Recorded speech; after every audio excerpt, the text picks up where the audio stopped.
Señor mi Dios, al contemplar los cielos, el firmamento y las estrellas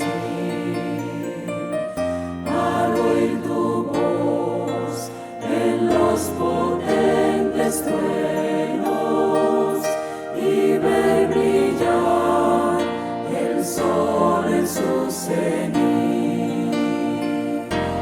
Sings my soul, my Savior God, to thee. How great thou art, how great thou art. Iglesia Bíblica Koinonía. Nuestra misión es ser discípulos auténticos de Jesucristo que glorifican a Dios por medio de vidas transformadas por la obra del Espíritu Santo, y hacer discípulos que igualmente sean transformados por la gracia de Dios. Es crear un movimiento en el poder de Dios de hacer discípulos y de plantar iglesias para tener un testimonio claro de palabras y vivencia del Evangelio del Señor Jesucristo en el área metropolitana de Barranquilla y más allá de ella. La visión que tenemos es ser una iglesia celular que vive la presencia y el poder de Jesucristo y de su Espíritu, para cumplir con sus propósitos de alcanzar a los que no conocen al Salvador con el Evangelio transformador. Ser una iglesia enfocada en la multiplicación de discípulos, de grupos familiares, de líderes siervos y de iglesias para presentar ante el mundo quién es Jesucristo. Como valores centrales tenemos la centralidad y autoridad de la palabra de Dios, centralidad en Cristo, dependencia de Dios, visión para la reproducción, comunidad, ministerio de todos los creyentes y santidad de vida. Cordial saludo y muchas bendiciones en este domingo 11 de octubre. Gracias a Dios porque tenemos un Dios que es soberano, soberano en el cielo y soberano en la tierra. Continuaremos con el estudio o las reflexiones en el libro de Esther. Ya iniciamos el domingo pasado y hoy continuaremos.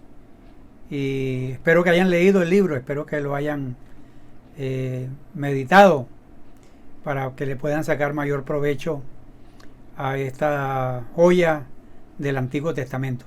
Es posible que algunos no lo hayan leído antes, que este sea su primer encuentro con este hermoso libro histórico del Antiguo Testamento, el libro de Esther. Entonces vamos a orar para poner en manos de Dios este tiempo. Nuestro soberano Dios, te damos muchas gracias porque tú sigues actuando y sigues moviéndote en medio de todas las circunstancias de la vida. Gracias, Señor, porque no hay nada que se esconde de tu presencia. Y gracias, Señor, porque tú tienes el control absoluto de todas las cosas. Guíanos y dirígenos en este tiempo al reflexionar sobre este libro que encierra grandes lecciones para nosotros hoy. Ayúdanos a pensar en los personajes que están allí relacionados en la historia, pero también ayúdanos a pensar en nosotros, en cómo podemos aplicar algunas verdades, cómo aplicar algunas realidades a nuestra situación contemporánea. Gracias, muchas gracias por esta hermosa oportunidad que nos das de examinar este libro. Muchas gracias en el nombre de Jesús. Amén. Entonces, recuerdan que yo les mencioné acerca de 5 personajes. 5 personajes que están en este libro. Pero también mencioné que había un versículo como central de toda la historia. Y quiero volver a repetir ese versículo antes de leer nuevamente los propósitos que hay detrás del libro. En el libro de Esther, capítulo 4, versículos 13 y 14, la palabra de Dios dice: Mardoqueo mandó que respondiesen a Esther: no te hagas la ilusión de que porque estás en el palacio del rey, será la única de todos los judíos que ha de escapar. Si te quedas callada en este tiempo, el alivio y la liberación de los judíos surgirán de otro lugar, pero tú y la casa de tu padre pereceréis. Y quién sabe si para un tiempo como este, has llegado al reino. Y quién sabe si para un tiempo como este has llegado al reino. Entonces, comenzamos la vez pasada con el capítulo 1. Ese versículo que acabamos de leer ahora, esos dos versículos nos muestran básicamente toda la trama. Y se puede desplegar allí, por un lado, los tres propósitos que mencioné la vez pasada. El primer propósito es el de mostrar la providencia protectora de Dios en relación con su pueblo Israel. En segundo lugar, podemos ver la certeza de que Dios va a retribuir, va a dar su pago a los enemigos del pueblo de Dios. Y en tercer lugar, vamos a entender que Dios puede dar significado y razón a las personas que han pasado momentos difíciles, como el caso de Esther. Entonces, los 5 personajes que hemos mencionado son Asuero, Vasti, Amán, Mardoqueo y Esther. Y entonces toda la trama de esta historia se inicia con un conflicto. Es uno de los momentos inesperados, pero decisivos, que cambian toda la historia, que cambian todo el rumbo de lo que está pasando. Entonces vamos a ver lo que está pasando en ese ambiente de jolgorio, ese ambiente de borrachera, de libertinaje. La Biblia dice que el séptimo día, ¿se acuerdan que hicieron 2 fiestas? Habían 2 fiestas, una de 6 meses, 180 días, medio año en parranda. Y luego, después hicieron otra fiesta que ya era de menos días, para donde estaban invitados ya no solamente los príncipes, los gobernadores, sino que este era para todo el pueblo.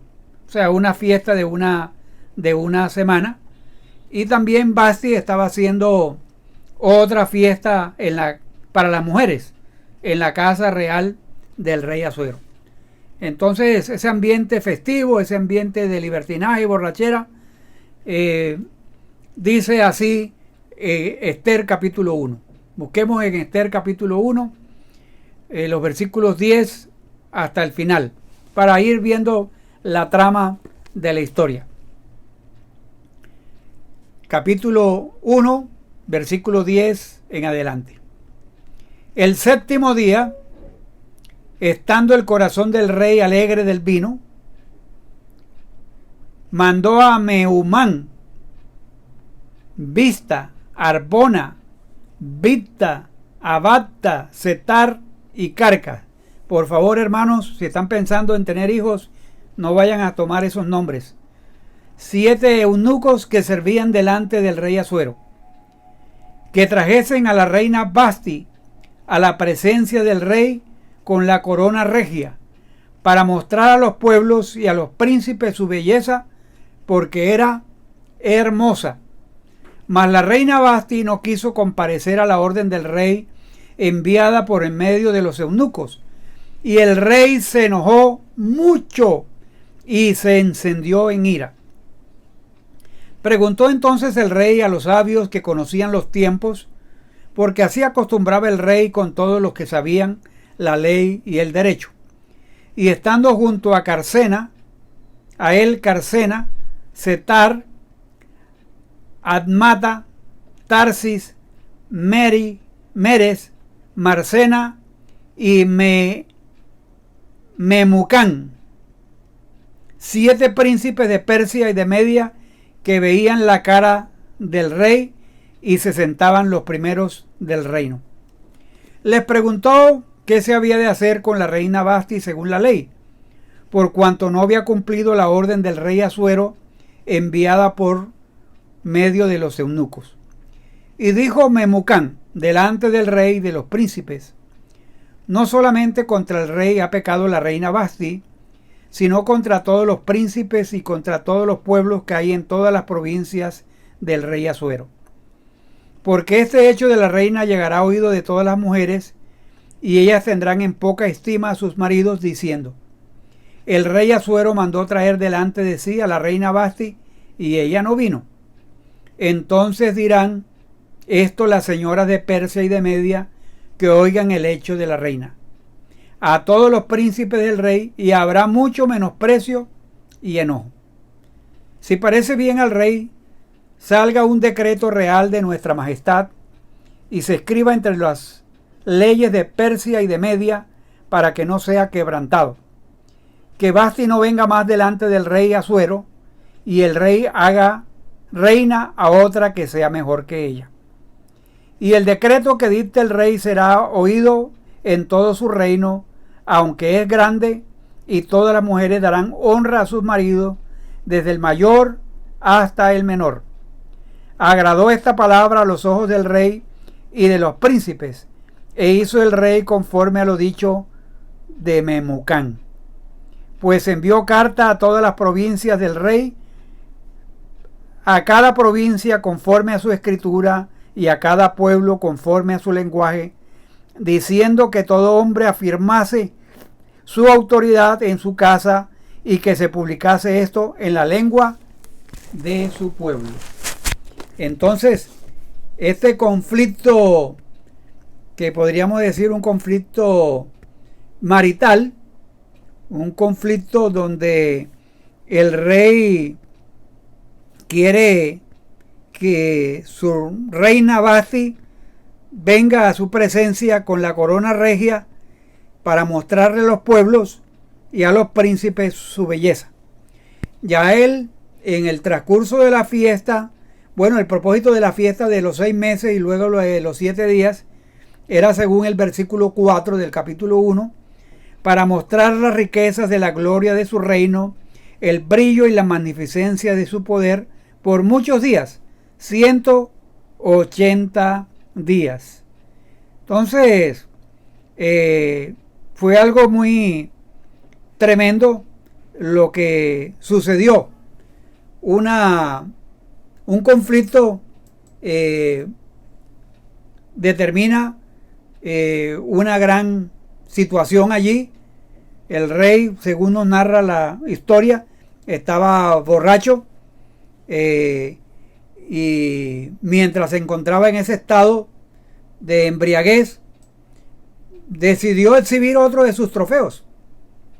Y ese otro de sus trofeos era la belleza física de su reina Vasti. Entonces, él, en medio de esa, creo que el licor contribuyó a ese estado, pero también todo lo que tenía que ver con su poder y su dominio, quería mostrarlo allí y mostrar también a ese otro trofeo. Entonces él ordena, según el versículo 11, ordena que le traigan a la reina Vasti a la sala del banquete. Acuérdense que ella está en otro banquete con las mujeres y tiene que ser llevada allá a donde están los hombres para llegar allí con la corona real. O sea, quería su propio desfile de belleza para que todos los invitados que estaban allí ebrios, para que todos la envidiaran, para que todos disfrutaran de ese espectáculo. O sea, era un espectáculo que él quería hacer con su reina Vasti. Y los invitados disfrutaran visualmente de toda la belleza de la reina. Pero según la escritura, encontramos allí que en el versículo 12, la reina Vasti rehusó. La reina Vasti no quiso comparecer a pesar de la orden del rey, porque el rey le mandó a unos servidores allí, unos que servían 7 eunucos, los mandó allí y para que ella se presentara en el término de la distancia, pero ella dijo que no, rehusó.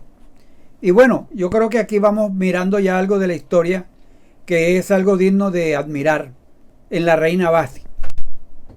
Y eso de admirar en la reina Vasti es que en medio de tan ofensivo escenario, donde había borrachera, libertinaje, toda esa clase de un ambiente sucio, esta mujer tuvo la valentía de decirle no a algo que a todas luces estaba mal. O sea, se estaba oponiendo a un acto de indignidad. Ella consideraba que lo que estaba pasando no era correcto y estaba afectando su dignidad. Y miren, es una mujer valiente porque se enfrenta al poder más grande del universo en ese momento, que era el rey Asuero. Entonces, aquí hay algo muy interesante que tiene que ver con la sumisión. La sumisión no significa que una esposa sea el objeto sexual de los deseos carnales de su esposo. El propósito, trayendo esa reflexión, el propósito de Dios a través de la historia bíblica nunca ha sido que la esposa se someta a los deseos perversos de su marido. En este caso, el rey Asuero quería exhibir a su mujer frente a aquellos hombres que lo que tenían en la mente en ese momento, a raíz del trago y del libertinaje, lo que tenían en mente era la lujuria. Y lo que el rey estaba pidiéndole a Vasti no era sumisión, sino una esclavitud sexual. Y yo felicito a esa mujer, Vasti, por esa valiente decisión.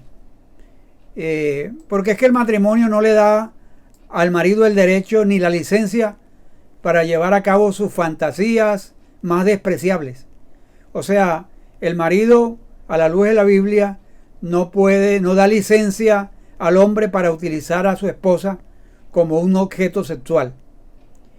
Y yo creo que aquí va la primera, diría yo, exhortación, amonestación para nosotros los hombres, los que a veces pensamos que Dios nos da una mujer o una esposa y podemos pedir a la mujer todo lo que nosotros queramos, cuando estamos agrediendo su dignidad como persona. Y nos olvidamos que la mujer es un ser humano precioso, creado a la imagen de Dios, y no para objeto sexual o satisfacción sexual de una manera que Dios no ha mandado. Entonces, la reina Vasti no quiso.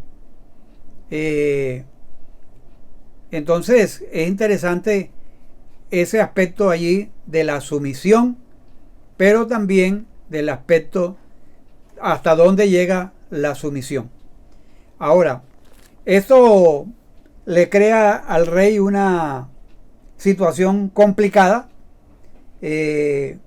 porque él, de los versículos 12 en adelante, pregunta el rey a los sabios. Entonces convoca a su gabinete, como usted lo quiera llamar, los consejeros de cabecera, los asesores, y les pregunta a ellos, bueno, ¿y qué vamos a hacer? Esto parece ser que se me ha salido de las manos. ¿Qué vamos a utilizar? ¿Qué vamos a hacer? Porque esta situación de la reina Vasti me ha dejado completamente desconcertado. Entonces, en los versículos 16 al 18, el Memucán Memucán, el femenino de Nemucaína, delante del rey y de los príncipes, da una reacción exagerada. Este tipo, Memucán, quizás tenía problemas en la casa con su mujer y aprovechó esta situación como una oportunidad para darle un mensaje indirecto a su esposa, y no solamente indirecto, sino que iba a llevar el anillo, el sello del anillo del rey. Entonces, eso ya es una observación e interpretación mía. Yo creo que este Nemucán tenía su propio propósito interesado. Él quería no solamente solucionar el problema de él, no solamente el problema del rey, sino el problema personal que él tenía. Entonces, la reflexión de ellos es, mire, rey, esta Vasti no ha pecado solamente contra ti, sino contra todos los príncipes, contra todos los pueblos, dice el versículo 16. Eso ha afectado a todo el imperio, y si nos quedamos con las manos cruzadas, todas las mujeres del reino van a seguir el ejemplo de Vasti, y nosotros vamos a perder el control de las esposas. Así que o le ponemos un tate quieto a esta situación, o esto se nos sale de la mano. Y alguno de pronto de los consejeros dijo, no, mi esposa es voluntariosa, hermosa, pero igualita a Vasti. O sea, no se somete. Pero ya sabemos de a qué clase de sometimiento estaba pidiéndole el rey. Entonces, ahí vemos el resultado. El resultado fue que el rey hace caso a la sugerencia o al consejo de Memucán y los otros asesores parlamentarios allí. Entonces se produce un edicto, pero ese edicto es escrito como una ley de Media y Persia, sellado con el anillo del rey. No es solo sobre Vasti. El problema no se concentra en Vasti, sino que va a tener un efecto sobre todos los matrimonios.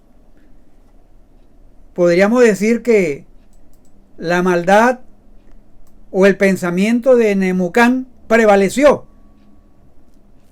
Y uno dice, bueno, ¿y qué tiene que ver la historia de Esther con todo eso? O sea, banquete por aquí, banquete por allá, un rey borracho, impulsivo, rabioso, parranda por aquí, 6 meses, otros días más, parranda allá en la casa de las mujeres, del patio del rey, despliegue de apetitos carnales de parte de una manada de hombres frustrados, inseguros.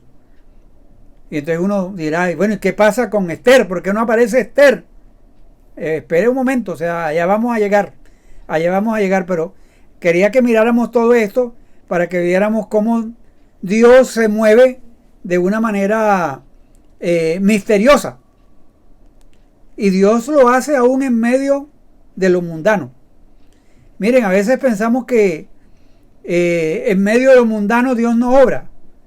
O sea, y cuando digo con lo mundano no quiere decir que Dios esté de acuerdo con eso que estaba haciendo Asuero, ese tipo de exhibicionismo, ese tipo de llamada de tener a su esposa como un objeto sexual, como hacen algunos. O sea, tienen su tremendo carro, tremenda moto, pero tienen que tener una mujer bien bonita allí para que pueda completar y exhibir todo lo que tiene. Entonces, lo que quiero hacer ver es que en todos estos ambientes la mano de Dios no está fuera de ese escenario. La realidad fue que prevaleció el consejo de Nemucán.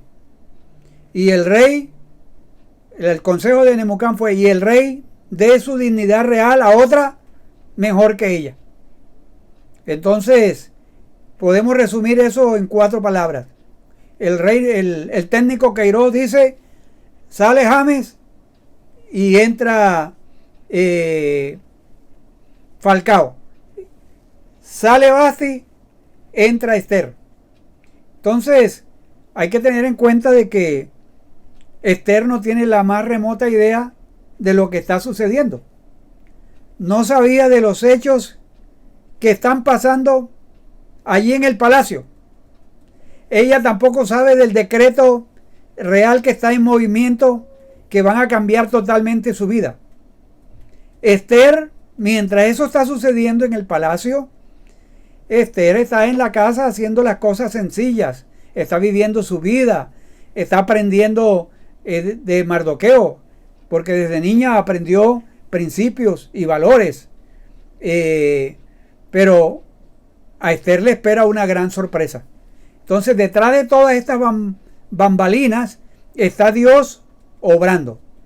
Y esto es lo que hemos llamado nosotros, y lo que llama la Escritura, la soberanía de Dios. Dios actuando entre bastidores, como si fuese una obra de teatro donde están los personajes, pero detrás hay un director con un guión. Y ese guión se está llevando a cabo conforme no a los actores, sino conforme al director. Entonces, Dios se está moviendo, está provocando, está reorganizando todos los acontecimientos y está cambiando las mentes hasta que logra sacar aún de lo más carnal y lo secular una decisión que se va a ubicar dentro del plan perfecto de su voluntad. Preste atención a eso, o sea, Dios actúa de una manera soberana. Dios, aún de un ambiente carnal, secular, saca una decisión que se va a ubicar en el plan perfecto y va a caber exactamente donde Él lo tiene planeado. Y eso es lo que vemos a través de la historia.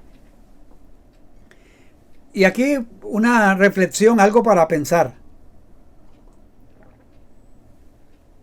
No pensemos o no caigamos en la trampa de pensar que Dios está dormido cuando se trata del destino de las naciones. Como que si Dios no está al corriente de lo que pasa en los palacios presidenciales, en los palacios reales. Mis amados hermanos y amigos que nos están viendo en el día de hoy, Dios no está sentado en los cielos nervioso. No está ya frotándose las manos o poniéndose las manos en la cabeza cuando ve que hay gobernantes impíos, que hay presidentes necios, que toman decisiones injustas, imprudentes, estúpidas. Dios siempre está activo. Dios está al control de todas las cosas. Lo que pasa es que para nosotros quisiéramos que Dios actuara de una manera rápida, pero Dios a su debido tiempo actuará. Dios siempre está activo. Vamos a ver las últimas palabras del capítulo 1, donde está las ideas de Nemucán para el rey y cómo reaccionó el rey. Agradó esta palabra a los ojos del rey y de los príncipes, e hizo el rey conforme al dicho de Memucán, pues envió cartas a todas las provincias del rey, cada provincia conforme a su escritura y a cada pueblo conforme a su lenguaje, diciendo que todo hombre afirmase su autoridad en su casa y que se publicase esto en la lengua de su pueblo. El contenido era que todo hombre afirmase su autoridad en su casa. O sea, aquí los pantalones los va a llevar es el hombre. Ese es el mensaje que llevan las cartas que van por todas las provincias, por todos los lugares, en cada lengua, conforme al lenguaje de cada pueblo, allí va a llegar. Entonces, yo creo que el interés personal de Nemucán para el rey fue aceptado completamente por el rey. una aclaración que vale la pena hacer es que nosotros estamos de acuerdo con la sumisión de la mujer. Yo estoy de acuerdo con lo que las escrituras dicen de la sumisión, pero que la sumisión sea como lo enseña la Biblia.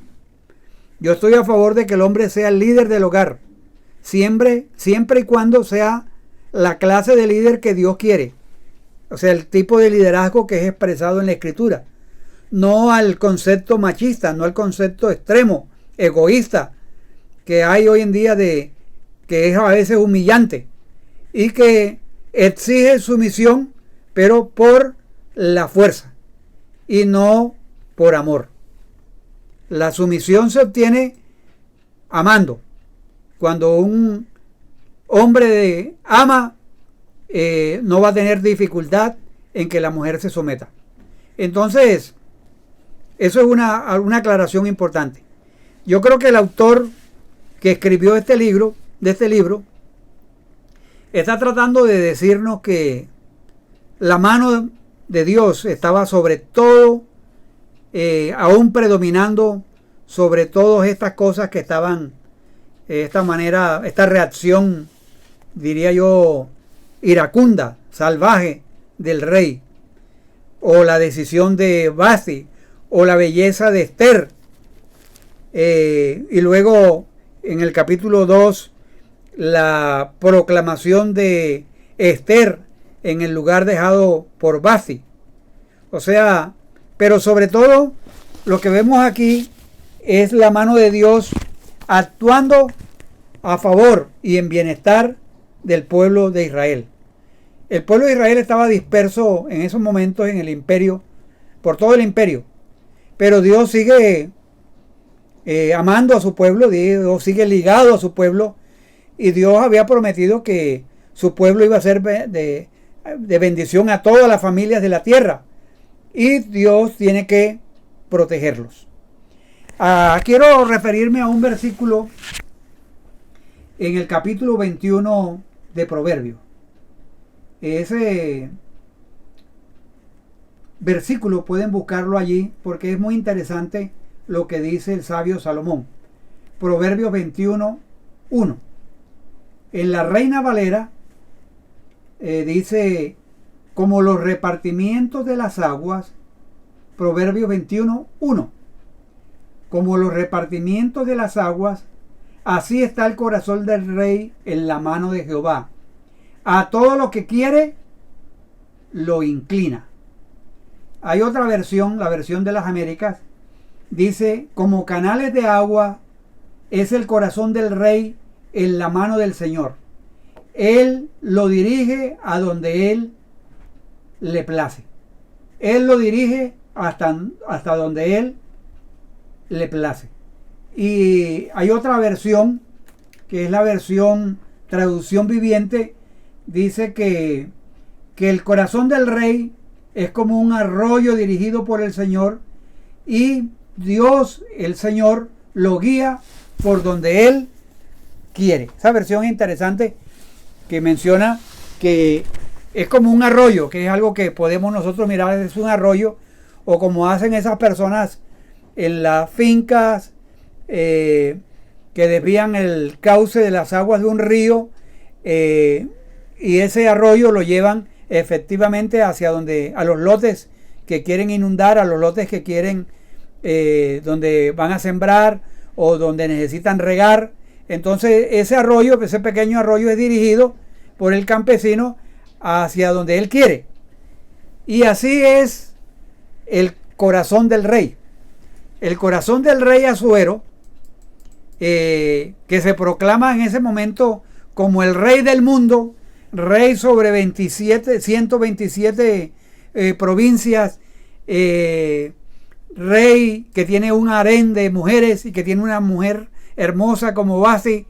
Ese rey,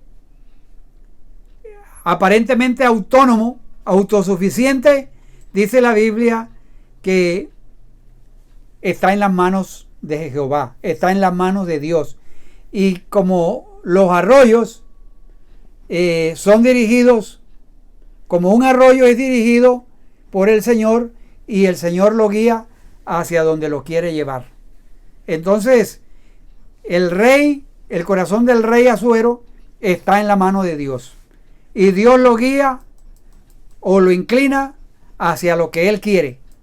Entonces, estos 6 meses ininterrumpidos de parranda y luego los otros días, aquí el rey no es más que un pequeño tributario, un canal.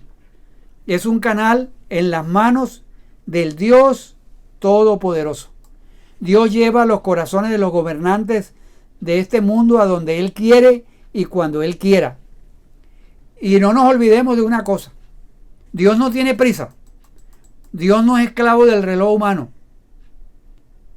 O sea, cuando uno ve en las Escrituras cómo actúa Dios con la humanidad, cómo actúa con los reyes, Dios es muy pausado. Dios no actúa como el rey Asuero.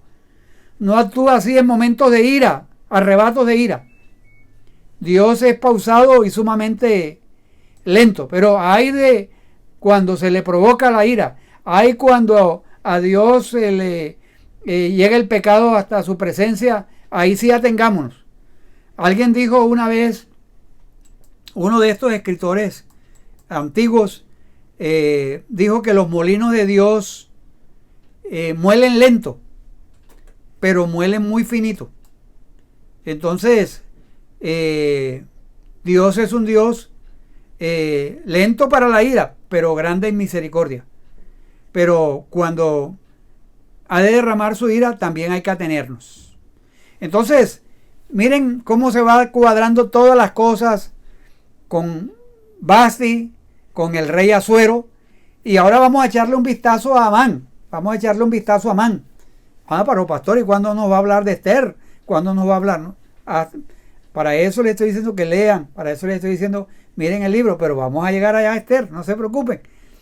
Yo le mencioné primero a Asuero, yo le mencioné primero a Vasti, y ahora les voy a mencionar a Amán, que Amán está relacionado con Mardoqueo y todo lo que va a suceder prontamente en la historia de este libro. Entonces, Amán, según el capítulo 3, este tipo odia a Mardoqueo. Y no solamente odia a Mardoqueo porque es Mardoqueo, porque Mardoqueo no se inclina hacia él. En el capítulo 3 dice que después de estas cosas, ¿de cuáles de estas cosas? Bueno, después de que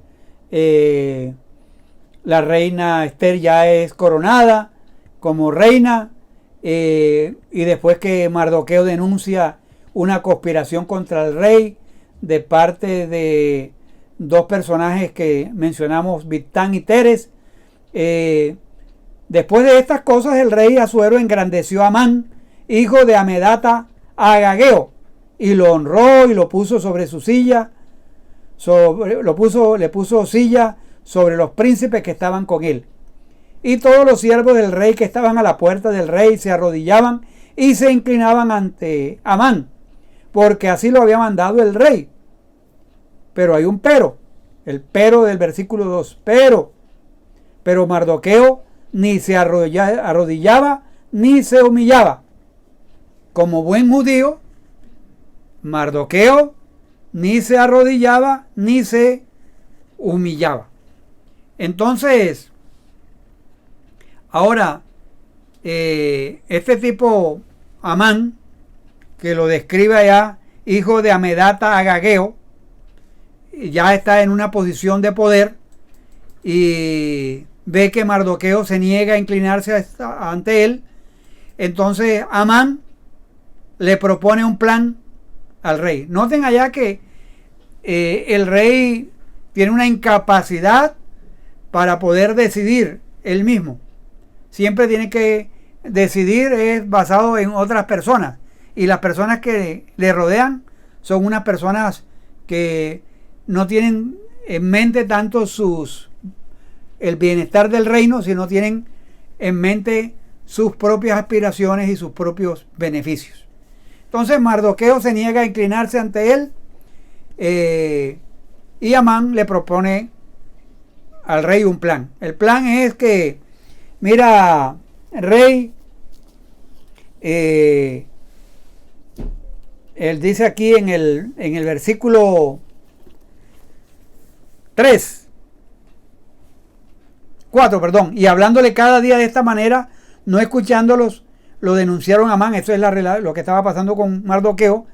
Y en el versículo 6 dice, pero tuvo en poco poner en mano, o sea, Amán, en Mardoqueo solamente, pues ya le habían declarado cuál era el pueblo de Mardoqueo. Y noten esto, y procuró Amán destruir a todos los judíos que habían en el reino de Asuero, al pueblo de Mardoqueo.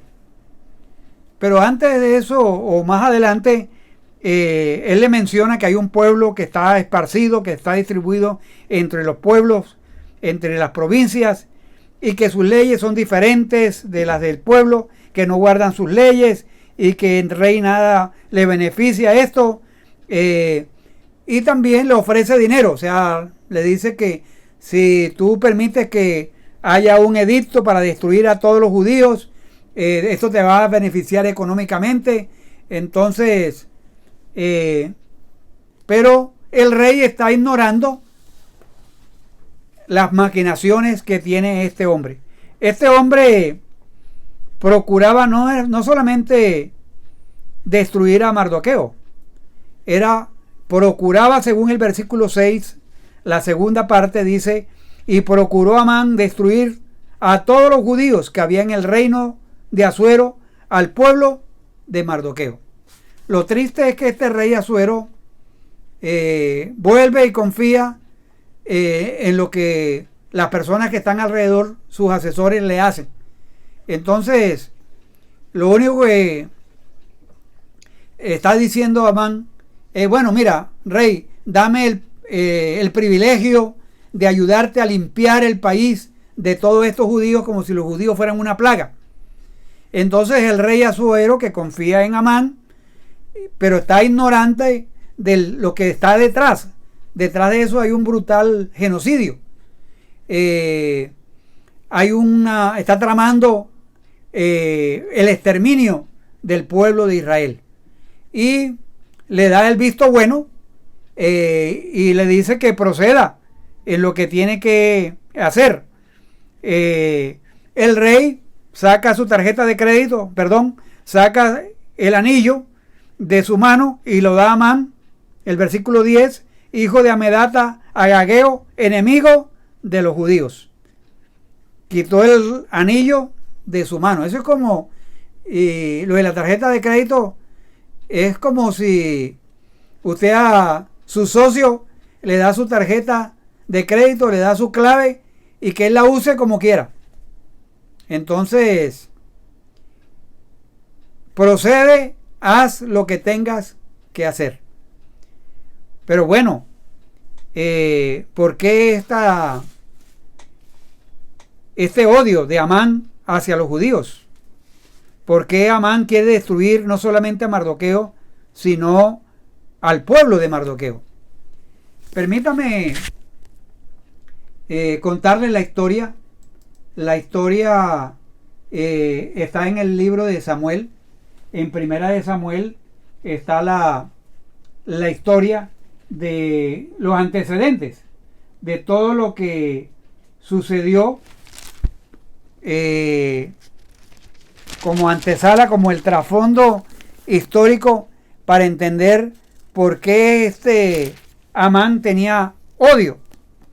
Si ustedes bien recuerdan, en el capítulo 15 de Primera de Samuel, que usted puede leerlo, en Primera de Samuel está la historia acerca del rey Saúl. El rey Saúl, que en esos tiempos había un profeta que estaba llamado Samuel, y Dios le dio a través de Samuel una orden que castigara a Amalek, porque Amalek se había opuesto en el camino cuando Israel estaba saliendo de Egipto. Entonces, la historia se remonta hacia allá, porque Asuero engrandeció a Amán, que era hijo de Amedata, el agageo. Y bueno, ¿y quién es el agageo? ¿De dónde vienen los agageos? Vamos a mirar en la historia que le estoy contando, que está en 1 de Samuel, capítulo 15, está una orden. Dios le dice, bueno, mira, a través de Samuel, hay que matar a los amalecitas porque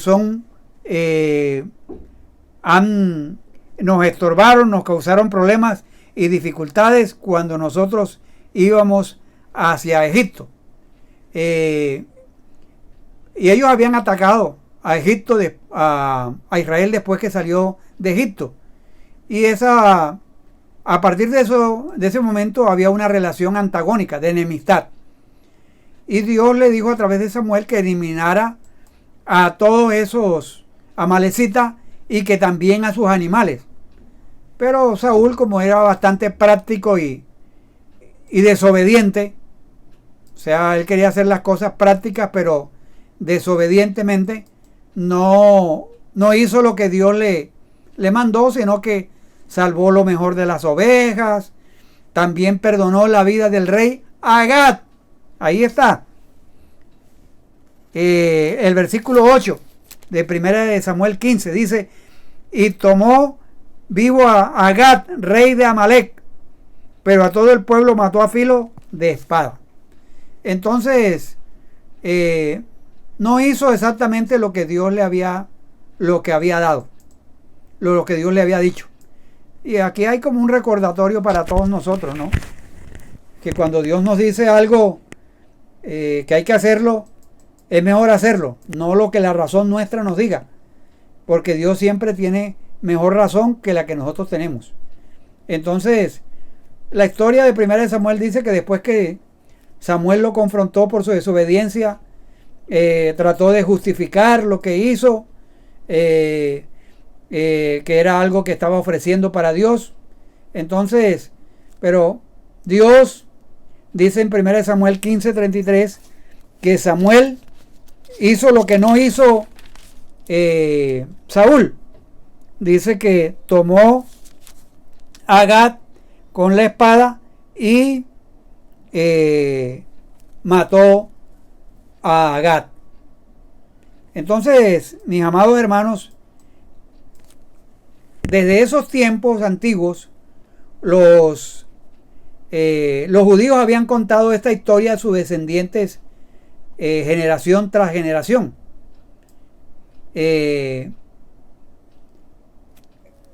Podríamos decir lo siguiente, que los agageos, los amalecitas, entre su historial tenían esa enemistad, tenían esa espinita allí con lo que había pasado con su rey Agag, lo que había pasado con muchas personas en los tiempos de Saúl. En otras palabras, ese odio se fue transmitiendo generación tras generación. En consecuencia, los agageos odiaban a los judíos.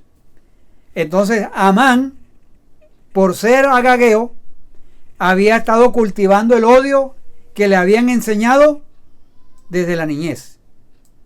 Y vea, esto es un momento oportuno para mencionar que nosotros no nacemos con odio, no nacemos con prejuicio.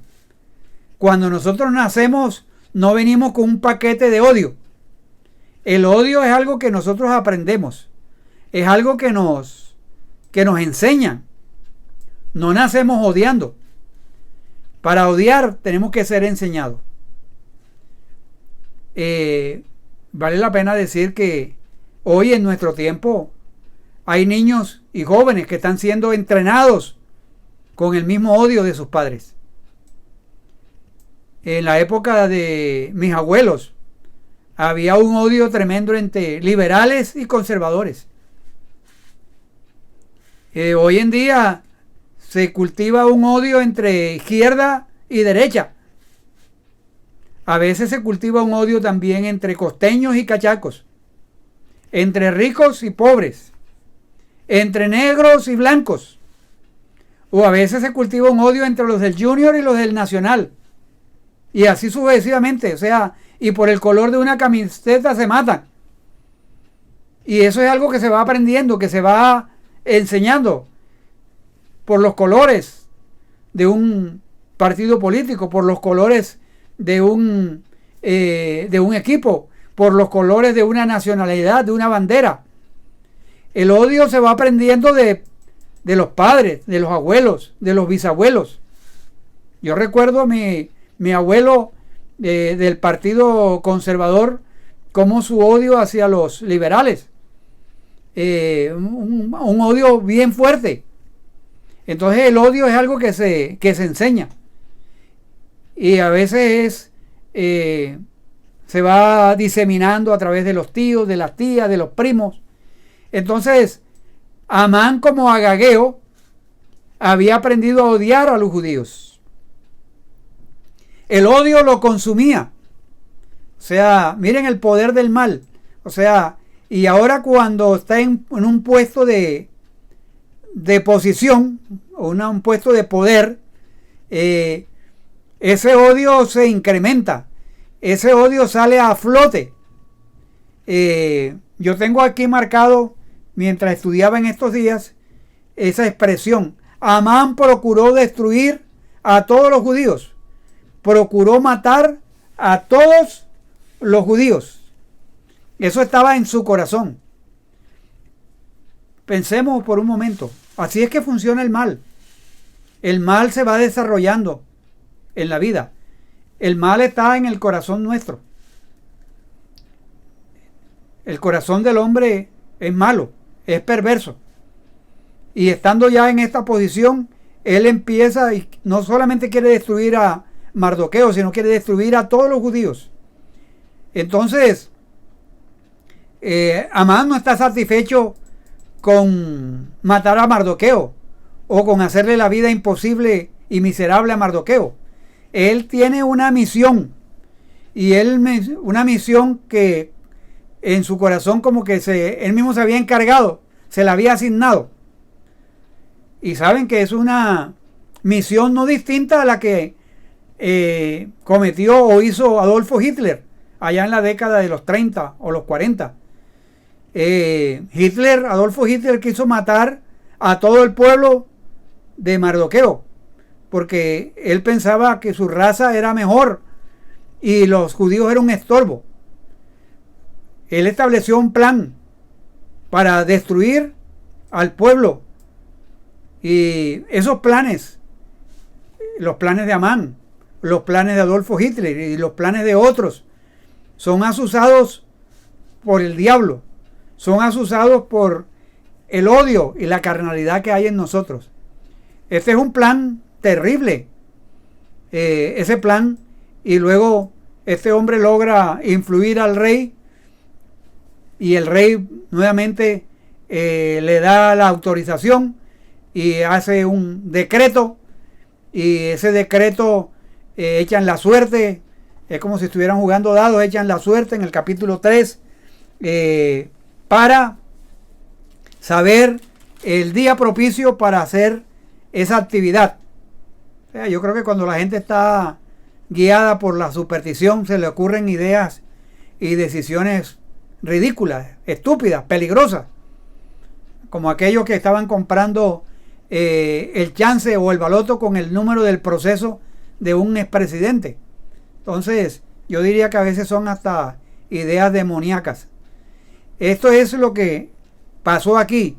Dice la Biblia que echaron suertes para ver el día, el mes del año, y salió que era en el mes de Adar. Entonces aquí vamos viendo una escalada del mal frente a nuestros ojos. Lo que vemos como una cólera porque Mardoqueo no se inclina y no se humilla, se convierte en un prejuicio que viene desde su niñez. y ese odio lo lleva a convertirlo en asesinato. Y eso está en la mente de Amán. No se habla sino de exterminio, no se habla sino de genocidio.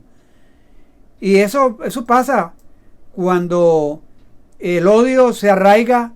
Entonces los grupos empiezan a eliminar, a exterminar a otros en aras de unas mejores condiciones de vida, en aras de algo que es mejor. Y eso ha sucedido desde Amán hasta Adolfo Hitler y también en muchos gobernantes de nuestros países. Entonces, lo triste es que Amán, cuando le presenta la idea al rey, no le cuenta toda la historia. O sea, no le menciona sus propios prejuicios, no le informa acerca del odio que tiene su familia hacia los israelitas, no le habla de dónde se origina todo, sino que oculta su verdadera intención. Y es que el corazón nuestro es malo, es perverso. A veces las verdaderas intenciones o motivaciones no las expresamos, sino que lo que mencionamos es lo que a veces queremos que la otra persona escuche, pero no realmente las motivaciones que hay en el fondo. Y eso lo veo yo en la política, eso lo veo yo en el deporte, eso lo veo yo en las cuestiones militares, eso lo veo yo en el liderazgo cristiano muchas veces, en los cuales no se presentan las verdaderas motivaciones e intenciones, sino que lo que se está presentando es lo que la otra quiere oír, pero en el fondo hay otras intenciones de ocupar lugar, de ser primeros, de ser prominentes. Entonces, cuidado con las intenciones que hay en nuestro corazón. Yo he llegado a la conclusión al estudiar el libro de Esther que el rey no tiene buenos asesores, no tiene buenos consejeros.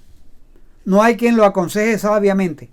Nadie tiene las agallas o la sinceridad de decirle: oiga, rey, aquí en lo que está, en el caso de Nemucán, en el caso de Amán, vea, mire, rey, aquí hay gato encerrado. Esta situación está llena de prejuicios. A Nemucán y Amán no les interesa tu bien ni el bien del reino. Solo están buscando lo que a ellos les interesa. Entonces, cuando nosotros tenemos consejeros prejuiciados, y a esa persona es la única a la cual nosotros le pedimos asesoría, terminamos haciendo y tomando decisiones que van a destruir. Entonces, para los que estamos en liderazgo, es importante que cada uno de nosotros sepa aconsejarse bien. En la multitud de consejeros hay sabiduría, dice la Escritura, y eso incluye personas que estén en nuestro círculo cercano, personas que estén sean suficientemente valientes para decirnos: oiga, pastor, eso es inconveniente, eso es muy arriesgado, tenga cuidado. Eso debieron haberle dicho al rey Asuero, pero no tenía nadie así. Por eso, cuando Nemucán le presentó el plan que fuese para todo el reino, no dijo nada, sino que siguió el consejo de Nemucán. Cuando Amán le dijo que hay que exterminar a los judíos, el rey está completamente de acuerdo. Entonces, le encanta la idea. Entonces, el rey apelaba solamente a su poder, el estar exhibiendo las cosas, la superstición, vanidad, codicia. Pero sus asesores lo conocían bien, sabían cuáles eran sus puntos débiles y sabían, como dijo alguien, sabían qué botón apretarle al rey. Entonces, por eso él le ofreció a Amán, le ofreció plata para que la metiera ya en sus arcas, y que esa plata la iba a conseguir de parte de las posesiones que le iban a quitar a los judíos. Entonces, ahora, Cuando usted ve esta acción de Amán, en el capítulo 3, versículo 11, me voy a permitir leerlo. Y le dijo: la plata que ofrece sea para ti y asimismo el pueblo, para que hagas de él lo que bien te pareciere. Entonces fueron llamados los escribanos del rey en el mes primero, al día 13 del mismo. Estoy leyendo en el capítulo 3, versículo 12. Y fue escrito conforme a todo lo que mandó Amán a los sátrapas del rey, a los capitanes que estaban sobre cada provincia y a los príncipes de cada pueblo, a cada provincia según la escritura y a cada pueblo según su lengua.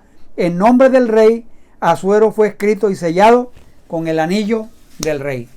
El anillo en esa época, en esos imperios, o sea, eso tenía el valor real. O sea, lo que llevaba ese anillo, como hoy en decir hoy, póngale la firma. O sea, esa firma y ese sello del rey era la última palabra. Entonces, ahora, cuando yo pienso en eso de Amán, uno dice, bueno, eso se parece, eso está bien con Amán. Ese Amán sí es malo, ese Amán sí es perverso. Cuando pensamos en Hitler, el de la década de los 30, uno dice, esa gente es perversa, esa gente se han dañado, se han contaminado. Pero yo quisiera que no pensáramos tanto en Hitler, que no pensáramos tanto en Amán, en Nemucán o en otros malvados que han vivido en las diferentes épocas de la historia, o los que están viviendo en esta época malvados. A veces cuando uno lee la historia es fácil pensar en los personajes de la historia, pero mi motivación a través de este estudio, y es que creo que es lo que debe hacer todo expositor de la palabra de Dios, es fácil disparar dardos hacia Amán, hacia Nemucán, hacia Hitler, pero a veces no nos miramos a nosotros mismos. Jesús dijo que a veces es fácil mirar la paja en el ojo ajeno, pero no la viga que hay en nosotros. Entonces, por eso yo quisiera que pensáramos, a pensar en cómo a veces nuestro odio se ha ido entronizando en nuestro corazón, en problemas que hemos tenido con algún arrendatario, con algún jefe, con algún entrenador, con algún excónyuge, con algún exnovio, con algún compañero de estudio, con algún profesor, con algún pastor, un profesor, alguien en que usted confió y no le cumplió y le falló. Aunque estas personas están ahora en este momento, pueden estar físicamente fuera de su vida, ausentes. El incidente pasó hace 1, 2, o está pasando, o hace años. De pronto en su corazón todavía está vivo en su memoria. Y quizás en tu corazón está esperando algún momento la oportunidad de cobrar venganza. Y de pronto piensa, algún día me la desquito. El camino es largo, pero algún día me la desquito. O cuando oyes alguna información de esa persona, de pronto dices, no me alegra, pero me corre una brisita muy sabrosa. Esa ira, ese rencor profundo, ese rechazo deliberado a perdonar, se ha enraizado en tu corazón. Saben que es algo silencioso y es algo fatal, y es algo que a veces podemos ir enseñando a nuestros hijos, a odiar a otras personas, que de pronto no son de nuestro color, a otros que no son de nuestra posición social, a otros que de pronto no tienen el nivel de educación que nosotros tenemos. Mis amados hermanos, la vida viene junto con el dolor. La vida y el dolor van juntos. No es como esa enseñanza que hay por allí, pare de sufrir, que al tener una relación con Dios ya usted para de sufrir. No.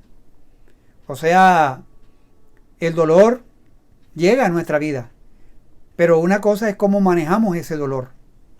Ese dolor puede llevarnos a cometer otro pecado más horrendo. Miren el pecado de Amán, de odio que fue enseñado, lo llevó a cometer un pecado, a intentar cometer un pecado más horrendo. Entonces aquí hay una buena noticia para nosotros. El problema de Amán, del mal, no es solo de Amán. Es que hay un problema en todos nosotros los seres humanos, que nacemos siendo pecadores, nacemos con una tendencia y una inclinación hacia el mal. Y la única manera de resolver ese problema es con las provisiones de Dios. Dios nos ha provisto por gracia la obra de Jesucristo. Pero necesitamos poner nuestra fe en Jesucristo. No es simplemente saber que Jesucristo hizo esa provisión, sino poner la fe en el Señor Jesucristo, arrepentirnos de nuestros pecados. Y todo eso es obra del Espíritu Santo, que obra en nuestra vida antes de creer y para creer. Y Dios ha hecho una provisión también, la iglesia, la comunión con otros creyentes, para ayudarnos a ver lo que a veces no vemos. Cuidado con los deseos malos de nuestro corazón. No solamente pensemos en Amán. Amán no tuvo el poder de Dios para poder evitar, para poder quitar ese odio de su corazón. Nosotros tenemos las provisiones que Dios ha hecho en Cristo Jesús. Por eso, si usted necesita más ayuda sobre cómo tener un encuentro con Dios, puede escribirnos alguna de las direcciones de nuestras plataformas virtuales y con gusto podemos ayudarle. Porque este Amán, que ordenó la aniquilación de todos los judíos a través de cada una de las 127 provincias del reino, que hizo que ese escrito fuera sellado con el anillo del rey, y que hizo que no solamente se ejecutara enseguida, sino que se ejecutara por lo menos unos meses más tarde, en el mes 12, y creo que estaban en el mes de abril, o sea, en el mes 12, o sea, como 8 meses para que los judíos sufrieran cuando iba a ser la mortandad. Ese problema de Amán y del pecado está presente en nosotros, pero hay solución y hay provisión en la persona de Jesucristo. Entonces Amán no solamente quería matar a los judíos, sino torturarlos. Entonces, miren cómo los escenarios se van dando para traernos a la escena la vida de Esther. Amados hermanos y amigos, la maldad actúa sin freno. Pero ¿qué aprendemos? ¿Qué aprendemos en el día de hoy? Yo aprendo que Dios sigue siendo soberano, que Dios sigue siendo Dios y actúa. Y Él se mueve provocando y reorganizando los acontecimientos. Todo lo que sucedió allá en el palacio, todo lo que sucedió con Basti, todo lo que sucedió con Amán, son los preparativos. Todo lo que sucede con el rey, como los repartimientos de las aguas, como los arroyos en las manos de el rey, de Dios, así está el corazón del rey, en la mano de Dios. Y Dios va guiando al rey a todo lo que él lo inclina. Ahora, no solamente aprendo de la soberanía de Dios, sino también aprendo a que siempre que nosotros queramos ser obedientes a Dios, fieles a Dios, como el caso de Mardoqueo, que era leal y fiel a su fe, alguien se ofendió por su fidelidad al Señor. Y ese alguien, Amán, no solamente por su fidelidad al Señor, sino por su odio profundo. Pero no nos olvidemos que en el mundo de los negocios, en los ministerios cristianos, en las fuerzas militares, a veces vamos a encontrar que eso ofende a algunas personas y causa problemas y dificultades. Pero a veces creyentes han tenido que dejar la compañía, porque no negocian sus convicciones. Y algo que yo aprendo de Mardoqueo es que no negoció sus convicciones, no tuvo miedo, sino que no se inclinó ni se humilló ante Amán. Y entonces, otra cosa que de paso ya la mencioné, pero quiero recalcarla: cuando hay falta de perdón, el perdón contamina. La falta de perdón contamina y tiene la capacidad de envenenar nuestra vida y la vida de otras personas. ¿Qué estamos enseñándoles a nuestros hijos? ¿Valores de amor o valores de odio y de enemistad? Y de Asuero aprendemos, yo creo que a tener la propia importancia y no depender simplemente de lo que digan otros. Estaba tan cegado este rey por el orgullo, por el poder, que simplemente escuchaba a los consejeros y no evaluaba bien. Y no había personas. Entonces, algo para terminar y que se quede en nuestro corazón también. Yo creo que los judíos, cuando celebran una fiesta que actualmente la celebran, se llama la fiesta de Purim. Ellos, como parte del ritual de esa ceremonia, de esa fiesta, ellos leen el libro de Esther. Ellos leen el libro de Esther en la sinagoga, en lo que ya les dije que era la fiesta de Purim, y que cuando se lee, cuando están haciendo la lectura y leen el nombre de Amán, parte de la congregación, o sea, la congregación hace un coro y exclama, mencionan a Amán, y la gente dice, que su nombre sea borrado, que perezca el nombre del impío, cada vez que el nombre de Amán es mencionado. Mientras los niños buscan unos mazos de madera y tienen unos pedazos de piedra y unos pedazos de madera donde está el nombre de Amán y golpean el nombre de Amán.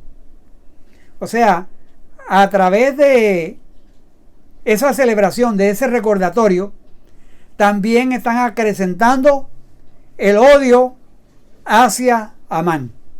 Entonces, mis amados hermanos, no nos dejemos impactar por la historia de la maldad de Amán, sino que la maldad de Amán se puede reflejar en nuestros propios corazones, se puede reflejar también en el pueblo judío cuando odian a otras personas y cuando nosotros también odiamos a otras personas, ya sea por su posición, ya sea por su partido político, ya sea por el equipo de su preferencia, ya sea por el color de su piel.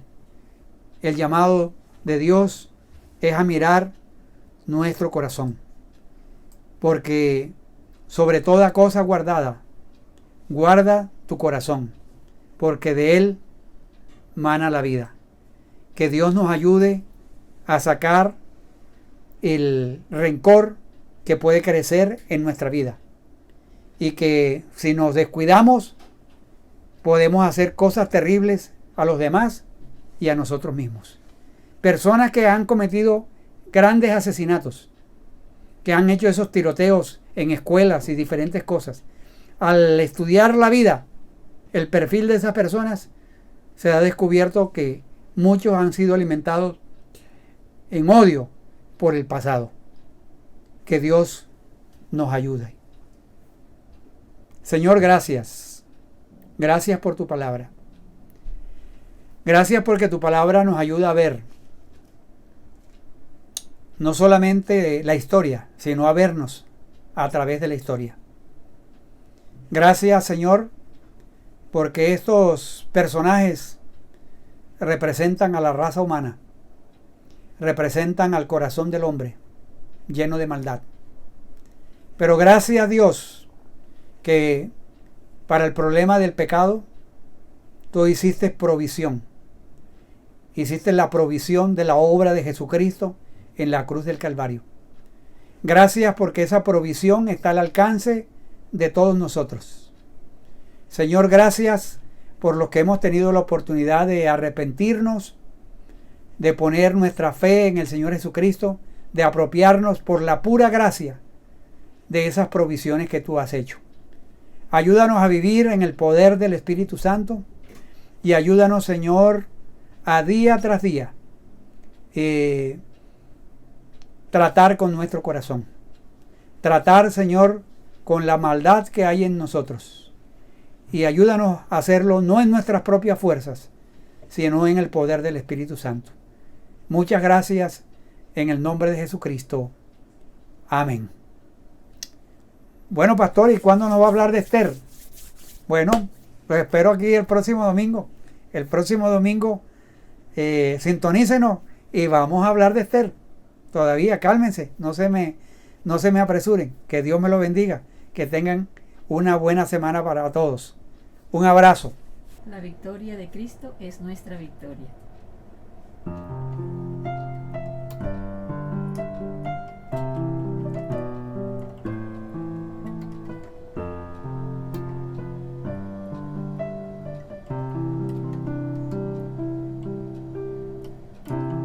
¿Quién puede librar como el Señor? ¿Quién puede librar como el Señor? Él es poderoso para guardar. ¿Quién puede librar como el Señor? ¿Quién puede librar como el Señor? Él es poderoso para guardar.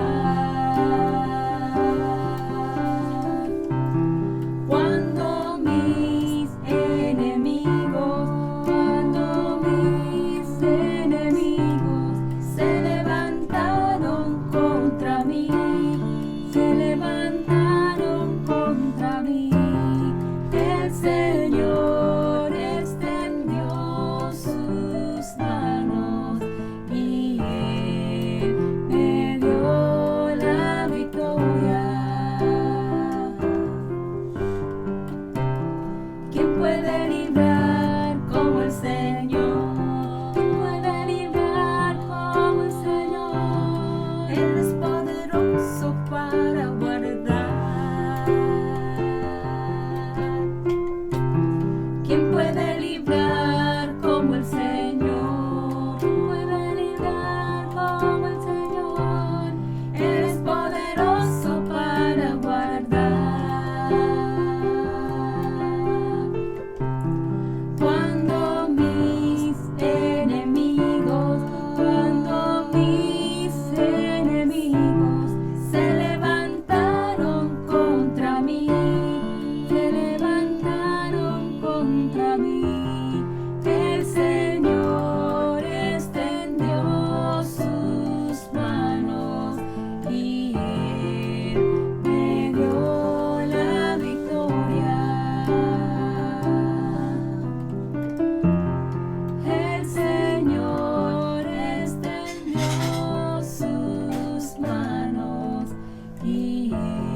potentes tú eres.